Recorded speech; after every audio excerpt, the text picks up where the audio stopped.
Hey, what's up, everybody? Video 44 coming at you with another video. All right, so the second Laker preseason game is in the books. 119-115. The Lakers fall to the Suns in Vegas. And, it's a preseason game, so we don't hate it. It was only a couple points lost. We tried to win the game. Um, so that's what I was encouraged by. Last year, it seemed like we weren't trying to be competitive in the preseason. And while I understand that you want to work certain things out and it's about working your progressions and things like that, you also want to give yourself good things to propel you into the regular season. You want to feel good about having seen the ball fall for you. You want to see plays run properly, and you want to see yourself have some success. And so I think the Lakers were fishing for some success tonight and came up short. But, I think we were able to get some understanding, a bit more understanding, more data on some of the players that we have right now. Kendrick Nunn looked excellent. That's the first thing I want to say. And Kendrick Nunn, and I've been screaming trade him for the last couple months, but he really, really impressed me tonight. And the only reason why I was wanting to trade him is because I had a bad taste in my mouth about how everything went last year, which had nothing to do with him. And I also felt that his piece wasn't necessarily going to help us if he wasn't going to be able to do certain things that kind of provided a little more defense for us or what have you. But if he continues to play like he did tonight, there won't be no complaining. There won't be no calling for anything. I'm very happy with what I saw from Kendrick Nunn. He balled out. Also, another person that I was really happy with was Dwayne Bacon. I really like what I saw from Dwayne Bacon, attacking the rim, doing things that he does within his wheelhouse, making sure that he was just effectively just giving us a bucket when we needed him. So his aggression was really, really welcomed out there, and I'm happy he's on the squad. Scottie Pippen was active out there, just completely physical, rebounding the ball, trying his very best in the second half to will his team into it. A little bit errant here and there. We were trying to make plays for one another. Didn't quite have a whole lot of success, but I love the fact that he got to the line a lot for the little bit of time that he played. Max Christie struggled tonight, but that was okay. I was happy that he wasn't hesitant to take shots. He wasn't hesitant to be involved and just overall just continue to work his progressions. I still want him to continue to take the same shots he's taken. Eventually they will fall. We saw Matt Ryan tonight. He hit a big three for us. I was happy to see him get a little playing time. Jay Huff got out there for the closing moments of the game. That was pretty good. Didn't really get a chance to see him shoot the three. Didn't really get a chance to see him do a whole lot. But it was good to see him finally put on the uniform for us. Let's see, who else? Of course, there were obviously a whole lot to talk about in regards to the first half, but since I already did that first half video, I'm kind of going by what I last saw. But overall, this was a good game. What I loved was the overall pace and style that we ran our offense, which is what I said in that first video. I really was very, very, very pleased with just the way the ball popped around the perimeter, the way we ran pick and roll plays, the way we left big players on the floor. To really compliment LeBron James as a big. And I felt like we didn't do a whole lot of that last year. We just kind of left LeBron to be out there as basically the only big last year, and then everybody around him didn't really kind of contribute to some of the things that he wasn't able to succeed at, rebounding against bigger players and stuff like that. So that was always my thing. We just left him out there to take a lot of unnecessary punishment. This year we brought in Juan Toscano Anderson, Thomas Bryant. We got all these bigs, and they are definitely helping. Wenyen Gabriel came in and played excellent minutes for us in that second quarter. So I think we'll be seeing more of him, more Juan. And Cole Swider, he struggled mightily, man. This is 2 games in a row where he's had his struggles, and while he's not the only person who struggled in both games, his struggles have been glaring because he's a shooter and the shot isn't falling. But I have liked what I saw from him on the glass, and I have liked what I saw from him defensively. He's blocking shots and getting steals. So while he's hurting us in the areas that you think he's supposed to help us, he's helping us in areas that you don't expect him to help us. So that is ultimately what I took from seeing him down there. Not great. He's probably going to have to go back to the G League, work on his handle a lot better, and his overall speed and conditioning, because he's just a step slow out there. So once he puts on a lot more muscle, he will be able to move quicker and think less. And once that happens, his shot is going to start falling without any concerns. He can roll out of bed and hit shots. Him missing threes in this game did not concern me. I just want to see him go back to the lab. Now, I understand that he's not ready. Simply put, he's not ready. So we are going to kind of work with that understanding at this point. Although we know he's our best shooter, I do believe he's our best shooter, and he can help us. But he's gonna have to get some real playing time in the G League and just work on some things that'll help him get in better shape. Once that happens, I want to see him with us for sure. So yeah, those are the type of things that stood out right away. Thomas Bryant, I love the minutes that he gave us. Really active out there, pushing the envelope, trying to press the issue, rather trying to make sure the guys feel it, setting good screens, running around. I just like what I saw. Guys were playing with a whole lot of energy. Patrick Beverley all over the place in the first half, definitely trying to establish a certain type of competitiveness amongst about our team, I guess you could say. You could see that down the stretch of this basketball game, his interest was very much zeroed in on winning the game. And that's what I like. That's ultimately what I like. This is a meaningless game that we wanted to win. And I don't remember too many preseason games under Frank Vogel where that was the energy at all. He did not care if we had moral victories in those situations. He didn't care that we walked away feeling good about what we did, to be honest with you. It was more so about him implementing what he wanted to implement, and the score didn't matter. And while I do agree with that, again, at the same time, you want to feel good about what you're doing. You got to see it work. And so I think I just like what Darvin's doing, man. I just really, really, really am happy with what I'm seeing from Darvin Ham. I like the plan for how he's setting up the preseason thus far, using different players today in the second half, but still allowing those first guys, the stars, to get the heavy minutes in the first. Sitting AD tonight, I don't know if that was a necessity based on how he was feeling, or if it was just a late scratch to give him rest. But I don't have any problem with him not playing tonight. We didn't see Dennis Schroeder yet. I guess he's still dealing with his visa situation. We got a little update on that. He's having some issues with his visa. So when that gets taken care of, I'm sure he'll be joining the team. Still haven't seen Brown as of yet. Troy Brown, still have yet to see him play for us. So we still got some more players. We still have a whole new set of guys to try tomorrow. See if they can incorporate themselves into what it is that we do as well. And when I say tomorrow, I mean Thursday. We play the Minnesota Timberwolves on Thursday. So, yeah, that's what we got, man. It was a good game. LeBron James couldn't miss a shot. If I'm not mistaken, he ended with 8-11. He didn't play in the second half, but we didn't need him to. We just needed to see that he was able to get his rhythm out there and ultimately, get the synergy going with the guys that he plays with and see who plays well with him. And I think we got some data on that. So that was very encouraging. Russell Westbrook, he did some good things statistically. It's one of those situations where you don't feel comfortable criticizing him for the things that he does wrong, because a lot of credence does not get given to the things that he does correct these days. It's almost like I feel like a hater for even pointing out stuff that I don't like. But overall, it's just a rhythm thing, It's like, okay, his stats, he gets his stats. He got boards. He was getting to the line. Occasionally he was hitting his shots, things like that. But it's just like everybody's playing on a certain string, and he's on a different frequency at all times. So while the team is moving like in a certain way, his pass is going to be errant. It throws the whole play off. He's gonna be behind the play in his rhythm.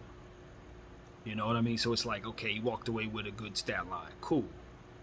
But guys did not get better while he was on the floor. The play didn't get run properly while he was on the floor. It's that kind of thing, you know what I mean? So it's like, all right, how do you critique that properly? Because for his individual self, he was solid. But what we're trying to do is build something cohesive together. And to my eyesight, it's a challenge. You know what I mean? It's almost like he's an obstacle to that most of the time. So that's just what it is. He's a one-man band, and that's the problem when you have players like this. You can't really incorporate them into a team thing. They're not team players. They are individual players who teammates have to work their way around. And so that's what Russell Westbrook's always been. He's been that way since OKC, and it's like when the athleticism wanes and when the shots aren't falling, you have to be able to incorporate yourself as a teammate. You have to be able to be a glue guy. You have to be able to at least keep the pace everybody else on. If they're going tit, tit, tit, tit, tit, you got to be a tit too. You can't be a that while they're titting. And that's exactly what we're getting out of Russell Westbrook. And so that's why I'm like, all right, for me, everything in this offense that I'm seeing, it's about pace and rhythm. You got to be on point. Ball pops a certain way, and boom, as soon as it gets to a certain spot, it's getting released. That's when I saw a lot in the first half. Patrick Beverley working the ball around, side to side, boom. LeBron James catches it in rhythm, shoots the shot. Those are the type of things that I think is going to be important in Darvin Ham's system if I'm looking at what I saw today as an indicator of what we're going to see going forward. That is not at all what Russell Westbrook has shown me he's good at. In fact, those are the things he's bad at. So it's like, all right, if he doesn't get better at being a rhythm passer and a rhythm player and somebody who can be at the right spot at the right time so that the plays can be exactly the way they need to be, like a route runner in football, if he can't get better at that kind of stuff, it's going to be hard to raise his trade value, man. It's going to be hard to. It's going to be very hard to, because even though he's going to get his individual stuff up, the scouts are still going to be looking at those things. It's what it is, man. It just is what it is. We have to ride this thing out with this player, man. We have to ride this out. We have to keep him on the floor. We got to make sure he looks good. We got to ultimately get as far as we can get, in terms of us winning games with his piece. And this is what it is, man. And, I am glad that he's not playing horribly, but the things that he does wrong are still easy to point out, and that's the problem. Why is that a big deal? Because you're dealing with the peanut gallery every morning. That's why it's a big deal. You're dealing with Skip and Shannon pointing out everything that he does wrong every time he does something wrong. So anytime it's like, they're going to always keep his value low because of it. So that's what concerns me. It's like, man, I don't want to get to a point where we're trying to raise his value, but he's still bumbling and fumbling every day till it's like people still looking at him like, nah, we're cool. We cool. So that's been the concern. The two concerns about playing him is that he doesn't play well or that he gets hurt. And to be honest with you, it's not that he's not playing well. So hopefully those people will just look at his stats, ignore what it is that I'm saying, not give any concern to that, and just, see the value in the player, man. Because right now, I'm frustrated. I am. And it ain't got nothing to do with stats. So this is what it is, man. The struggle continues with Westbrook. Anyway, so that's all I got to say about that, man. Other than that, I was happy with what I saw. Damian Jones played well. Like I said, Kendrick Nunn was lighting up. Braun was lighting it up. And I thought the pace was good, man. I thought the pace was really good. This was a game that we definitely would have won in the regular season, because AD probably would have played and we would have kept the foot on the gas with Braun, and they didn't have enough to beat us. But because we ran the way we ran and we were trying things, it kept them just in a position to stay ahead of us. But we were in striking distance, you know what I mean? I think it was a situation where you felt pretty good about the game at the end. You felt competitive. You didn't feel like you hung your head. You felt the effort was there on everybody's part. Shout out to Austin Reeves for being excellent. 9 assists, 2 blocks, 2 steals, I think, or something like that. He was all over the place. Excellent. I loved how he attacked the defense by using a pump fake from the 3. He getting them defenders up in the air. They think he's gonna light up the 3-point shot, and he's taking advantage of them every time. Scouting report, people. Austin Reeves don't shoot like that. He don't shoot like that. So if y'all can keep jumping at him like he's JJ Redick, he gonna run right past you and hit you with that floater. And I'm loving it. So keep on taking advantage of him. They think you're a shooter, and it's great. So yeah, that's something I'm enjoying. That boy's IQ is sky high, and now he's put on 25 pounds, it seems like 20 pounds of weight. So he's pushing around. His offensive rebound has gotten better. His overall defensive presence is just improving. I don't know, man. It's not going to be long before he's my starting shooting guard. I'm just going to be honest with you. It wouldn't be long at all. I've been a believer in Austin Reeves, and now he's starting to put on the weight and the size to back up what it is that ultimately will be a role that allows him to be positionless, floating between the 1, 2, and 3, to be honest with you. So I'm super excited about Austin Reeves. I want him locked up in terms of giving him a multi-year deal. I think we need to make that a priority. Have his money ready, and please do not trade him. So, yeah, that's what I got to say about that. Yeah, it's a lot to like, man. I am a happy Laker fan. The style of play that we're running is fun. Um, we need to get better at rebounding the ball. That's one thing I can say through 2 games. Uh, but the effort is there. That's what I want to say also. It's not that guys are not trying to rebound. In fact, I think guys are giving us much more effort this year than what we were getting last year from our guys. It's just about the execution of being able to solidify some of those rebounds. We allowed far too many offensive rebounds to Torrey Craig tonight, um, and it stood out. So that's one thing that I think we need to work on in practice, making sure that our young fellas and everybody on our team uh, is rebounding at a very high level. That's something that needs to be of emphasis. Um, Shout out to Lawndale. Lawndale, the stretch five of the Phoenix Suns. You were on my radar, man. That was a really impressive couple of quarters that I saw from him. He was active and he stretched the floor just fine, shooting the three. So, um, so it's things like that. You look at players, you're like, okay, I know who that is. He's he's on the map at this point. I think he's going to get some playing time as their backup center, and he's what they need. They like I've told you guys a million times about the Suns. They don't shoot the ball very well. So if they found a guy who can do that from the 5 spot, that's manna from heaven for them. So yeah, that's something I wanted to say as well. Chris Paul looks great. He's in shape. The beat goes on with a superstar like that. Devin Booker got it together. I said he was bricking shots like crazy in the first half, but like a true super scorer, he found his way, and he ended up with good rhythm at the end. So that did not contribute very well to our success. Him finding his way. Mikhail Bridges was cold, especially cold today. I looked at his stats. I don't even remember seeing him out there, to be honest with you. But in the first half, his stats showed us that he was really, really cold. But I don't think I looked too much into that because he really does help you in other areas other than scoring. He can still be an effective player. But one of the problems the Phoenix Suns had, and this is me speaking in circles, of course, was shooting the ball. He needs to shoot it better. He's not necessarily a shooter, but, when he was drafted, he was somebody you knew could hit the shot regularly.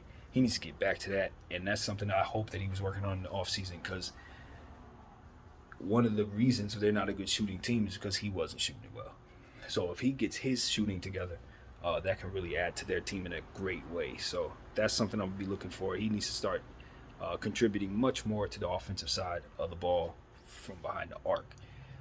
So I know he can shoot better than he's been, and Phoenix is going to need that. So, yeah, that's what it is. It's my little assessment of what I saw, man. I'm pretty sure there's more to say in regards to this game because that team was playing hard, man. We were playing very hard. I love what I saw in terms of effort. Guys were diving all over the floor, putting themselves in positions to just put bodies on people. We weren't hesitating to be physical. A guy like Scottie Pippen was all over the place in the stretch of the game, trying to get to basketballs, 50-50 balls, things of that nature, rebounding.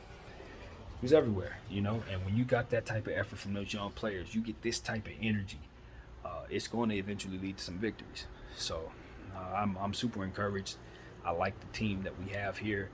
I just think we need to tweak the roster a little bit. It would be so very nice if we could just get through this little time right here where our team is not quite complete. If we can just find our way to be, I'd say 500 before trading Westbrook, depending on when we trade him, I think we'll be all right. But it's going to be hard for us to get the victories that we need if we can't put up enough points on the board. It's going to be hard to put points on the board if we don't shoot the ball consistently. So I like what we did tonight, shooting the ball. For what it's worth, I think we shot the ball pretty well. You know what I mean? And I think as we go forward, we'll continue to try to find who can help us with that the most.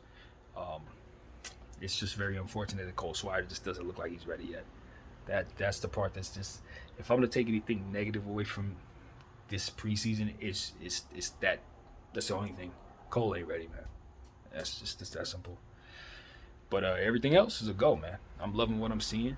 I like the coaching. I like the style of play. I like what I'm seeing from the stars. And the role players and the youngsters have made me happy. The effort I'm seeing from all of them is good.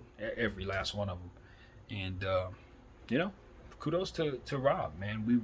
We are in our scouts. We have a limited war chest here putting together this squad. And looking at what we have, we can compete.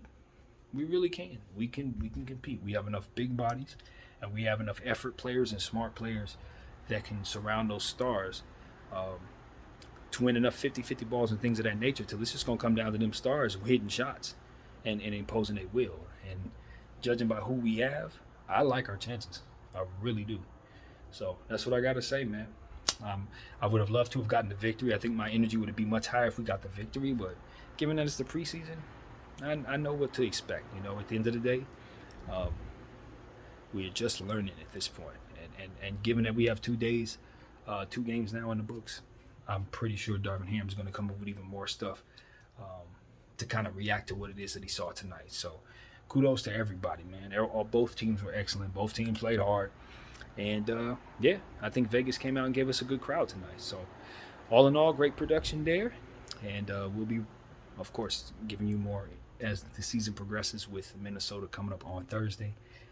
We know that dealing with Minnesota is going to be about bigs. Simply put, Anthony Edwards and D'Angelo Russell are definitely on the floor. You got to deal with them, but it is about Rudy Gobert, Karl Anthony Towns, and basically trying to figure out how best to match up with what it is that they're throwing at you. So any team that doesn't try to match up with them with size doesn't have a chance this season. I'm just going to be honest.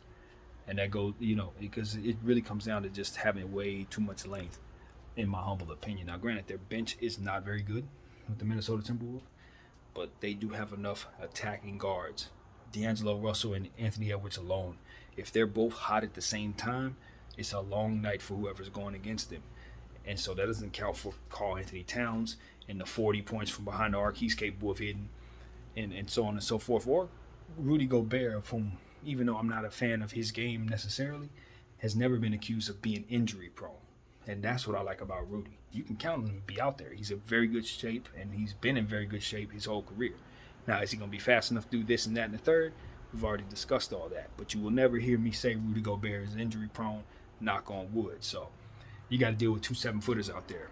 And that is not a lightweight situation. We ain't talking about any old 7-footers. We're talking about extra long 7-footers. So, yeah, I don't know how much they necessarily play on Thursday, but just in general, when you're talking about the Minnesota Timberwolves, them bigs need to get some rest. Because if they don't, it's going to be tough. So that's just what it is, man. I'm excited about it. And, that's pretty much the thought, man. I want to wait until the 24th. You know how I do, man. There's something that we call the Kobe Minute. Anytime it hits 24, we try to sign out. So a lot of times I'll wait until that moment. But, all in all, if I want to just send shout outs, obviously I want to send shout out to Jeannie Buss, who just had a birthday. I know that and a lot has been said about how the team is, going and things have been kind of rough, but I know that she's always had the Lakers in mind in terms of us winning. She's always been about the right thing, so definitely wanted to give her some flowers for her birthday.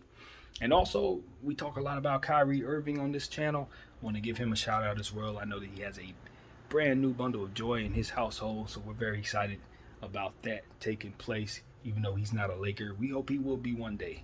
And so that is why we send love on this channel. So that's what we got, man. Now we're approaching that Kobe Minute. Obviously, we love Kobe and the family. And, we just want to continue to send warm energy their way as well. So that's what I got, man. We are here at that Kobe Minute. My name is BDF44. I thank you all for watching.